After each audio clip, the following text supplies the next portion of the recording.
Welcome to Germany YouTube.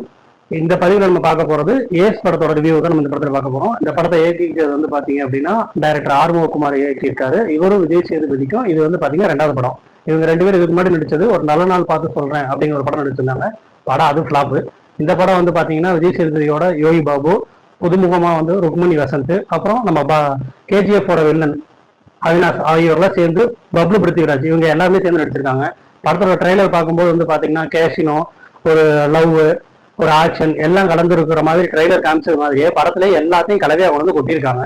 படத்துல அங்கங்க Yogi Babu, Vijay சேதுபதியோட comedy கொஞ்சம் கொஞ்சம் நல்லா இருக்கே தவிர படம் ஃபுல்லா ஓவரா லேக் ஆகுது. இதுக்கெல்லாம் மேல பழக்கமான பழைய கதையை தான் இந்த படத்துல எடுத்து வச்சிருக்காங்க.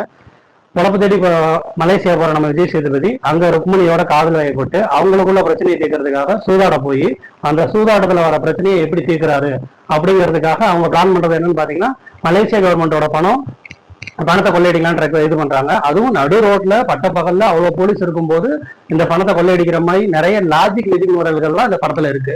படம் டோட்டல் வேஸ்ட். பட் இந்த படத்துக்கு நம்ம எதுக்காக போலாம் அப்படின்னா, நம்ம பழைய விஜய் சேதுபதி பீட்சா சூதுகவும் அதுல பார்த்த மாதிரி ஒரு ஜாலியான விஜய் சேதுபதியை இந்த படத்துல நம்ம போய் பார்க்கலாம். படம் ஆவரேஜான படம் தான். கொடுக்குற காசுக்கு ஒருத்தரும் இல்லை, ஒருத்தலேன்னு சொல்ல முடியாது, ஒரு ஆவரேஜான படம் தான். நன்றி.